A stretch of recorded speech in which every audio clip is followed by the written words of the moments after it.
In our fast-paced world, sometimes we don't have time for the simple things. Things as simple as changing out our purse for the perfect one to match the outfit of the day. Remember MIche? The beautiful and amazing interchangeable handbags. MIche is back.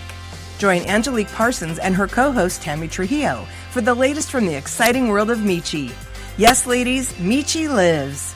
Probably one of the hardest things is losing something that you're absolutely in love with. I think we've all had that happen. You know, with me, it's like a certain pair of jeans. I find a pair of jeans that fit, and I love them. And then when I go to buy another one, they're discontinued. How insane. Does that make you crazy? It made Angie crazy, right? She lost her mind when MIche closed, and then another company picks up the trademarks and makes a sort of kind of MIche. And then Angie, in the last episode, you told us that one closed. And again, a lot of people would said, okay, I'm done. But you, what do you do? You actually now continue to track these patents that just keep, it seems like, bouncing all over the place. Tell us about this insane quest of yours. Insane in a good way. First of all, I thought I was the only crazy one, right? I thought I was the only one that still had this passion for this bag that has now been, out of business for 5 years. Oh my gosh. But I still had, that passion, and I just could not let it go. Like I've said before, I tried really hard to get this company to just leave it the same. Right. What they were leaving on the table was just a shame. But, they closed. And I, again, was devastated. I mean, getting doors closed in your face over and over again is very devastating. Oh, yeah. Because I did go over to this company and I built another team. My team was not as large. I had 150 people on my team when they closed. And they closed about the same way, just a slamming door. With no explanation. I just don't understand that. I've run companies in my life too. And to close a company that's doing well or even doing good, just like that, just doesn't make sense. It's like, well, tired of this, let's move on. I don't understand it. It doesn't make sense to me. It really just doesn't. It's crazy. Yeah, well, I do believe that the home party plan is kind of a plan of the past, right? It's like people don't have Tupperware parties anymore. Yeah. Right. I mean, no offense to Tupperware, great product, right? No. But, we're not in that time anymore where we have home parties. So well, it's a time thing too, don't you? Because I mean, this would be a thing where ladies, pejoratively ladies, would get together, in the afternoon or in the evening after dinner, and they'd have a social thing, and then they'd buy all their Tupperware. Who has that kind of time anymore? Who has that kind of uniform schedule? It's a thing of the past. Right. Yeah, we're working our butts off now, so we don't have time to do that, unfortunately, because I've never been to a Tupperware party, but they do sound like fun. But, it just doesn't work in today's world. Right.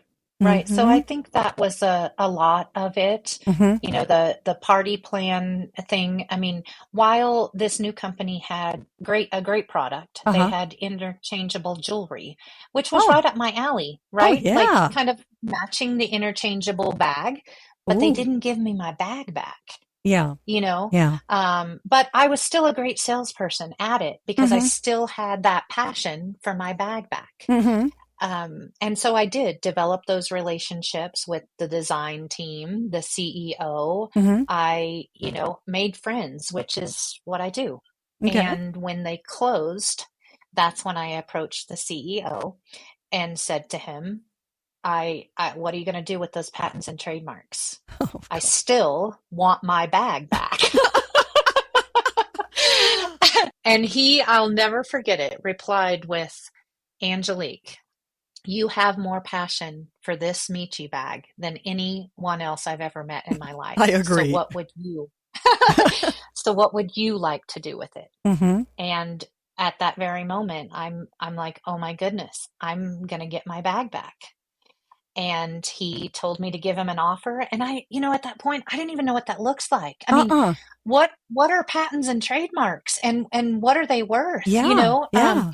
That just blew my mind. Like, first of all, you just told me I could have my bag back. So I'm a Right. little pushed back already, right? Like, oh my goodness, the time is here. It's real. And yeah, this is really happening. And then it was, okay, well, I don't know what that looks like. I mean, is Uh-uh. that 3 zeros, 4 zeros, 5 zeros, 6 Oh, zeros? no. I don't even know, Uh-uh. but because I'm a relationship builder, Uh-huh. and your network is your net worth, Mm-hmm. right? Mm-hmm. I reached out to the people that I have networked with in the old MIche, my old Okay. team members, my old corporate, just everyone, Mm-hmm. to try to wrap my head around patents and trademarks. Yeah. Yeah. So I did offer him an amount, Okay. and he took it. Oh, So wait. I'm Hold on. I want to know after this holy grail quest, of X number of years, when he took it, when he said yes, do you remember your feeling? Oh my goodness, it was surreal. I mean, I finally was able to crawl out of that corner that I crawled Mm-hmm. in March 2016 when MIche slammed the door in my face. And I was finally able to mhm. open that door. What year is It this was, now? Give us the year. this is 2020, Okay, right so in the middle of the pandemic. oh yeah, let's not forget that. Yeah. Oh my Yeah. And goodness. everyone thought I was crazy. They're like, we're in a pandemic, Angelique. Are you sure you want to do this? Hey, I've been fighting for this for a very long time. Oh my goodness. Yes. Okay, so you write this, and we're not going to say the figure, but you write this enormous, because it's a large amount, check, Yes. and you end up with these things, these Intellectual right properties. that you can't hold in your hand. It's like Yes. my first experience when I paid my first electric bill. I remember this so much when I got my first apartment and I paid my first electric bill. And I thought, I'm writing a check, and it was a large one for me at the time, for something I can't see. I can't hold in Right. my hands. And I remember that bugged me for the first couple months I wrote those particular checks. So you have written this big check for these intellectual properties that are not tangible, that you can't hold in your hands. What the heck do you do now? Well, Did you ever think, what the heck have I done? oh, absolutely. You did. Absolutely. Yes. Mm-hmm. Yes. Now what? Yeah. Yeah. What do you do? But I still lean back to my network of Okay. friends and MIche family. I wouldn't be where I am today Okay. without them. But I also had a friend of mine that was on my MIche team Okay. when MIche was alive. She was on my team, and I actually adopted her. She wasn't actually on my team. She was on someone else's team, but she wasn't getting good leadership. She didn't have meetings to go to, and Oh, so I adopted her as a okay. part of my team and didn't treat her like a redheaded stepchild. She was just a part of our team. She was very passionate about, I mean, most women that sold it were very passionate about Mm-hmm. it. Mm-hmm. And that was probably some of my teachings, right? But Mm-hmm. she was very good at events. She did events like no other. I mean, she just swooped them up like, they were all hers. She was very good at it. And so she was also devastated when MIche closed. She did not want to give it up either. And I knew, her passion, and she knew mine. And so we kind of went our separate ways. She did not follow me to Magnolia and Vine Mm-hmm. to chase those patents. Instead, she opened a MIche consignment business Huh. to help all of the MIche representatives that had that door slammed in their face, Mm-hmm. that had all of this MIche inventory. Mm-hmm. Lindsay did not want to give up selling MIche, and she wanted to help all of these MIche representatives nationwide sell their product.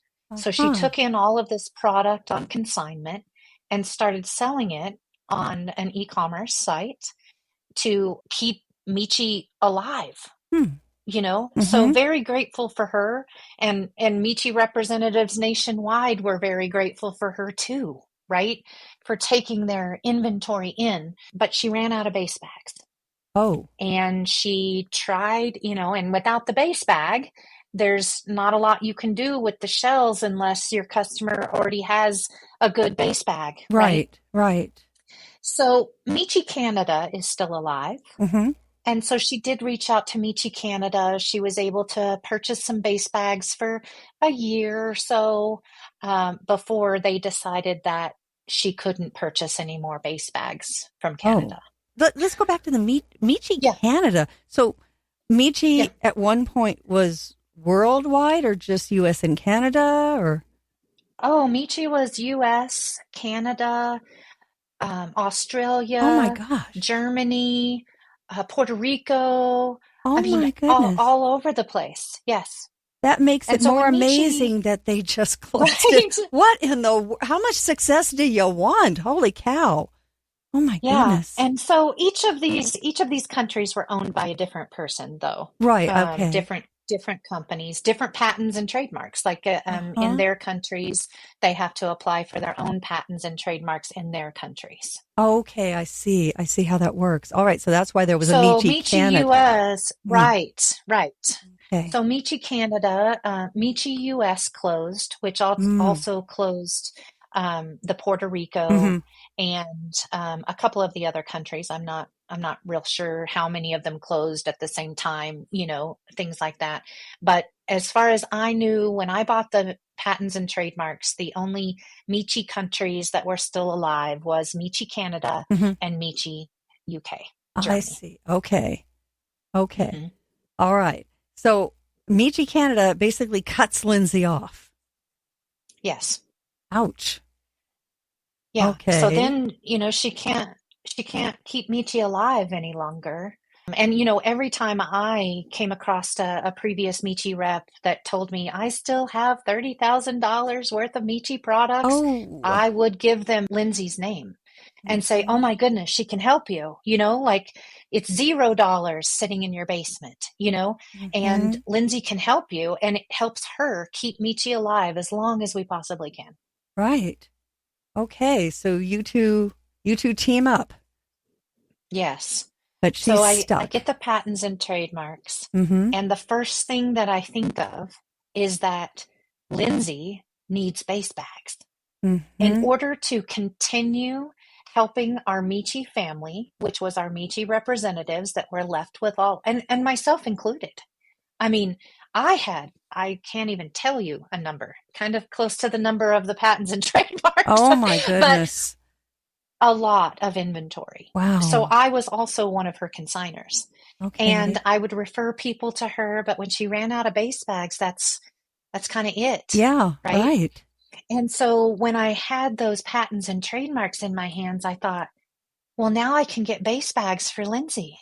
Uh, That's my first thing that I okay. want to do is I want to get base bags for Lindsay. Mhm. And I thought to myself, how did Michi, produce all of these products and then distribute them, to these other countries, right? Mhm. So I thought, well, I should probably reach out to these other countries, let them know that I have the patents and trademarks, and I totally intend on bringing Michi US back to life.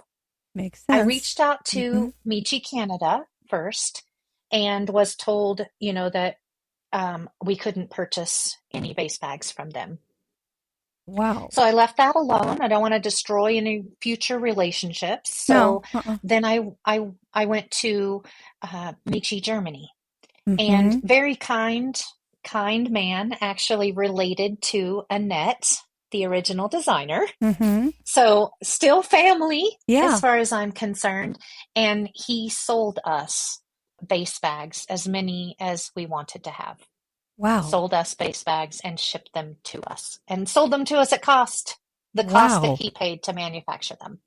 That's So crazy. again, that network, I mean, it's Mhm. amazing. Mhm. It's amazing. So we got base bags back in stock. We were able to start, continue selling those previous reps inventory. Uh-huh. And then I reached out to the designer for Magnolia and Vine, Okay. the one that created that Versa bag. Mm-hmm. And I knew that she wasn't a big fan of that Versa bag and that she agreed with me that MIche should have stayed the same. Mm-hmm. So I reached out to her and just was like, help me, please help me. And so she connected me with the manufacturer in China that was manufacturing the Versa bags. Oh. And so I started manufacturing through that manufacturer that manufactured those Magnolia and Vine. Now, how do you're here in the U.S., Mm-hmm. and two things here, Angie, are popping in my head. First off, you've never done anything like this before. No, I'm an accountant.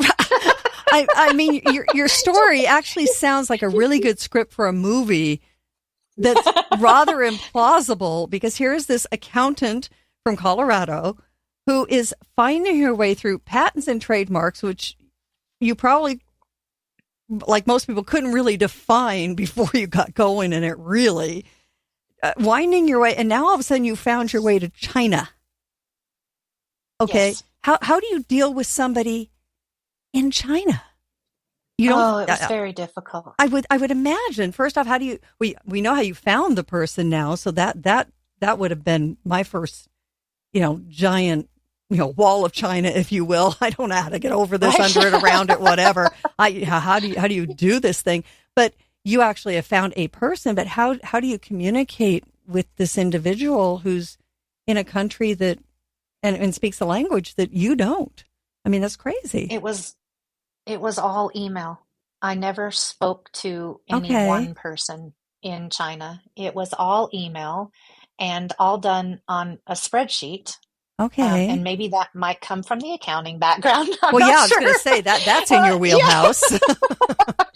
But you would just create a spreadsheet of measurements, how you want things designed, stitching. Uh-huh.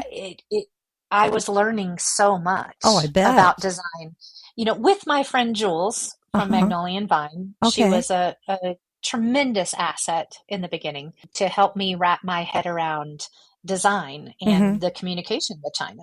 And what's odd, I just have to tell a story, is that people in China have Chinese names and then they have American names. Oh, all And right. so the lady that I did business with, her name was Cindy. That was her Okay. American name. Okay. And so I just thought that was interesting. That's the first time I'd ever heard that, they change their name when they're communicating with Americans. They Huh. give themselves an American name. And so I thought that was very interesting. Yeah. But everything was done on a spreadsheet. I would make my comments in a certain color and the date and send the spreadsheet to her. And then the spreadsheet got to be too big. So then how do you send this spreadsheet? Mm-hmm. Via email. So then I started using the WeTransfer, which is a free transfer app that you can transfer large files. Okay. First time I'd ever known about that too. Never heard of it. Learned that. Okay. Then I also discovered through Jules, introduced me to the WhatsApp. Okay, I've where heard of you that. can communicate. Yes, so you can communicate. You can do video calls. You Oh. can do phone calls. You can do text. You can send pictures. You can even send spreadsheets Okay. through this app. So that's how I communicated. But even though we were communicating all in text, in print, sometimes I believe that things were lost in translation, Oh, I right? bet. When they would get my spreadsheet, they would translate my words and maybe they didn't come across as well. So my first design was the classic base bags Okay. with the manufacturer in China. And I got them, and magnets were reversed Uh-oh. in different places, because without the whole concept, without the shell and the bag together, Right. it was very hard to communicate that magnet, right? Yeah. Like, one cannot be reversed, No. but reversed was the wrong word. It didn't Oh. translate well. So lots of going back and forth on just translation issues. You know, you had to have been nervous when that first shipment came in, just anticipating maybe it's not exactly what you were hoping. I would have been a nervous wreck. Because I'm not a designer. Yeah. I'm not a designer. Yeah. You're doing this in the dark. Gosh. Yeah. Oh my goodness. There is so much more to this story. And that's why you have to subscribe to MIche Lives, the podcast, because that is where you're going to continue to hear how this all unfolds. And you ain't heard nothing yet, let me tell you. So Angie, let's do our MIche Minute.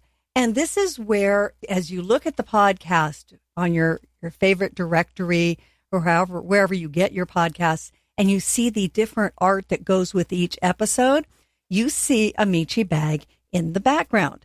And this time around, it is a really neat white with a pattern in it bag. So in our MIche Minute, what bag are we looking at, Angie? Oh, we're looking at the Bailey. Bailey.